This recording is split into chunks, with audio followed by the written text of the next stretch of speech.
But more than just trying to make you feel better by telling you that you're not alone in this, I want you to understand that there are things that you can do to help to navigate some of these extreme behaviors. Hey friends, welcome to Enjoy Teaching Again, the podcast for teachers who love the work but need a little spark to bring the joy back. I'm your host, Elizabeth Peterson, classroom teacher, arts integration specialist, and passionate educator of over 25 years. If you're overwhelmed by behaviors, disengaged students, and long, exhausting days, you are not alone. But together, we can turn things around and you can teach with confidence and purpose again. So locate that cold coffee of yours, find your favorite pen, I know you have one, and let's dive in. It's time to get inspired and enjoy teaching again. I definitely know that feeling of walking into your classroom and wondering if you even have the energy to face the day. That weight in your chest, the pressure to be everything to everyone, the exhaustion that comes from trying to manage behaviors and meet expectations and still be that creative, inspiring teacher that you dreamed of being. My friend, you're not alone in this. Every great teacher has stood where you are right now, tired, doubting, and wondering if it's possible to turn things around. But I'm here to tell you, it is possible. The Classroom Reset experience is that bridge back to the teacher that you wanted to be all along. Let's walk it together. We'll explore practical, creative strategies to keep your students engaged and excited to learn, dynamic classroom management tips that actually work, and arts-based activities that boost your students' social and emotional growth. The best part, these approaches will feel natural, effortless, and like second nature in your everyday teaching, and that's the point. This isn't about doing more, this is about resetting what you already do. Plus, you'll get all the support you could possibly need along the way to make this successful in your classroom. You don't need a new initiative, you need a reset. Go to theinspiredclassroom.com/reset to see how easy it is to get started. I just had a conversation with another teacher who has had some really, really horrible student behaviors this school year. And we're talking about the type of behaviors that are like complete shutdowns, emotional overload, and becoming violent. She actually used the word violent. And it made me really stop and think, because the last couple of podcast episodes, I focused in on, some of the great things that we really need to remind ourselves of as teachers. The great things like the kids, the content that we get to teach, the fact that we are truly making a difference. And even though I know that this teacher is a good teacher, I know that she is really making a difference in her small and big ways every day, all year. I also know that she is struggling, and she's struggling specifically because of those extreme student behaviors. You know the type I'm talking about, right? The type of behaviors that make you need to evacuate your classroom. The type of behaviors that make you truly second guess if you should be doing this job and if you've made some really bad choices in your professional career. The type of behaviors that keep you up at night, whether that's because you have such empathy for those students or because you are so burnt out by dealing with those behaviors. So what do I have to offer you today? Well, just a couple of things. One, I want to remind you that you're not alone. And for what that's worth, I know that doesn't fix things for you, but it is, I guess, good to know that you aren't alone in dealing with these behaviors. I talk to teachers not just across the country, but truly around the world. Europe, Australia, Japan, South America.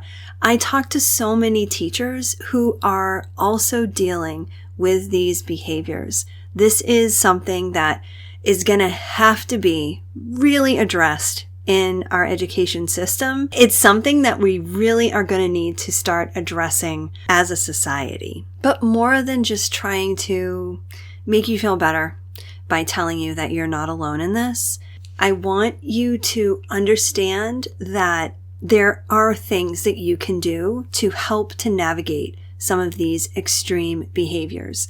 And some of them you probably already know, but it's worth repeating and it's worth putting out there for you to think about and for you to kind of reflect and see if you are actually doing these things.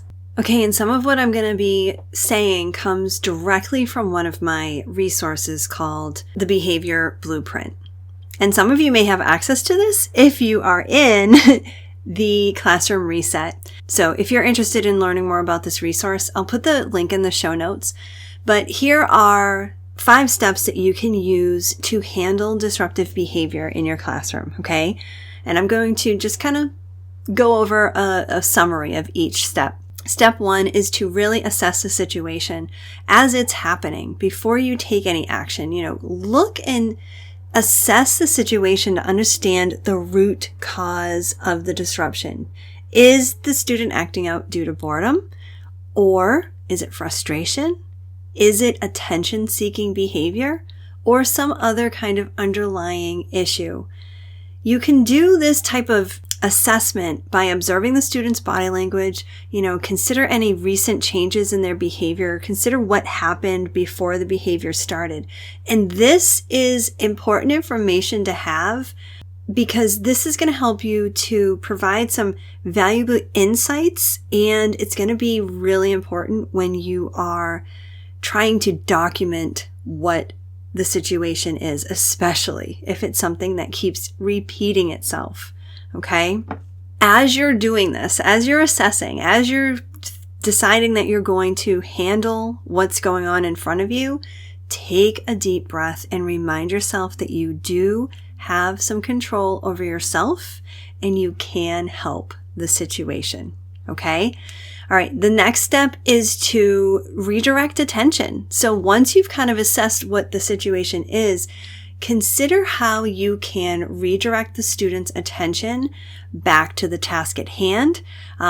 It's funny because my husband, when our kids were little, he was like the master of distraction. And maybe if you have had contact with some really talented behavioralists in your school or your school counselors, they are really good at distracting students and trying to get them to move to something different or move away from the other students or just move to something different. So redirecting attention can be a really good thing to give a try to, as long as the student's not violent. And kind of think about how you can redirect their attention. All right. You can do this, by either getting them back to the task at hand, or maybe you have a positive alternative activity. Maybe you bring them to a different spot in the classroom and you give them something to color. Maybe you have them play with a little stack of blocks. Sometimes this is where I'll take out my break box and I'll be able to use that to give them a little distraction away from other things that are just causing their misbehavior. As you're doing this, do this clearly and concise. So clear, concise instructions. And you can even use nonverbal cues if you need to just signal to the student that their disruptive behavior is not acceptable. And you can kind of like lead them into a different spot in the room. Now, step 3 is about addressing the behavior. And this is something you do once everything has calmed down, right? Address the behavior and do it privately if this is possible for you. Do it outside of the classroom environment or pull them to a side table.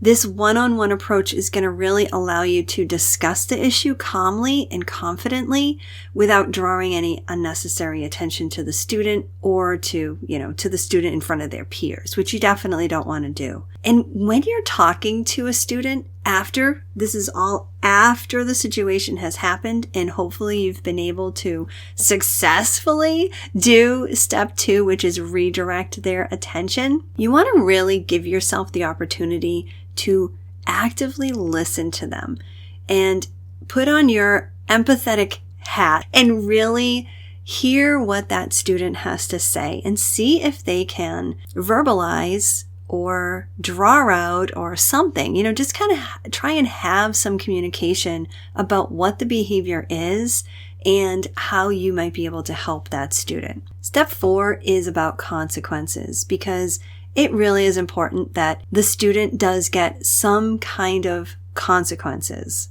And this is where I want to pull from the idea of having logical consequences that are really directly related to the behavior rather than just a punitive measure. But I'm going to leave that up to you. Maybe the punitive measure is what needs to happen, right? So inside the behavior blueprint, I have a whole listing of different consequences that really make sense for different behaviors. This is something that, if you have a certain kind of situation, a certain type of behavior, really think about how the consequences can fit what the student is doing. And that in and of itself can really help the situation and really help the student to understand where you're coming from. And step 5 is follow-up and support. So after you've addressed the disruptive behavior, follow up with the student. And that's part of the implementing consequences and the sitting and really talking about the behaviors with the student, but also offer some opportunities for them to reflect on their action and maybe even together brainstorm strategies for avoiding similar incidents in the future. And always, always, always take note of what happened. It's so important for you to have documentation and a paper trail. And I know that as a teacher, you don't have a lot of time for this. So maybe you have a clipboard that is ready to go and you can just add to it really quickly, but it's so important for you to follow up. Now, with some of these behaviors that are consistent or are so extreme, maybe some of those steps are just out of the question for you. Do not be afraid to call for help.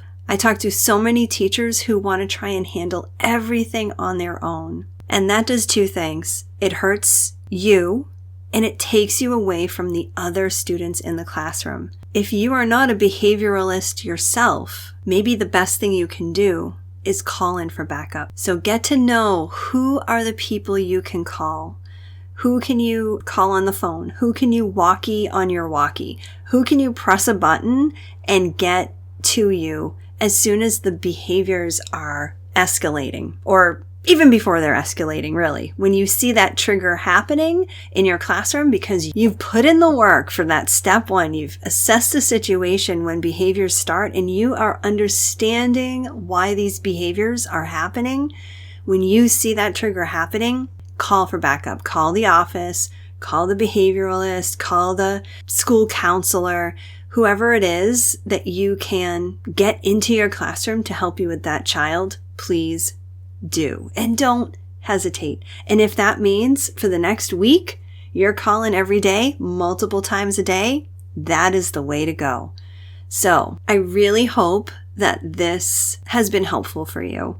I hope that these steps kind of shed some light on how you can address the behaviors. And this is for some of those more extreme behaviors, but these are also good steps to take with any disruptive behavior. So let me repeat them again. Step 1, assess the situation. Step 2, redirect the attention. Step 3, address it privately with the student.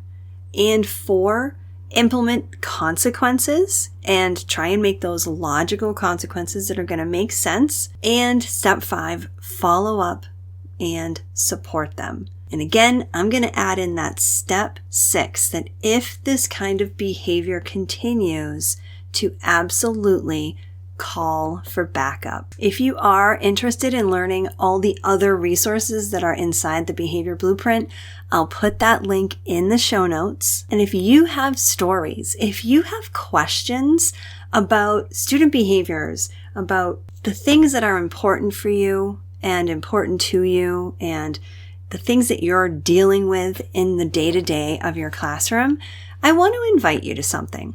I want to invite you to go to my website, theinspiredclassroom.com/podcast. And on that page, I have a special link just for you, my podcast listeners, to go ahead and click the button and you can record a question for me. And I would absolutely love to answer the question on the podcast. So again, you're going to go to theinspiredclassroom.com/podcast, and that's where you'll be able to find the link that you can ask a question. I can't wait to hear from you.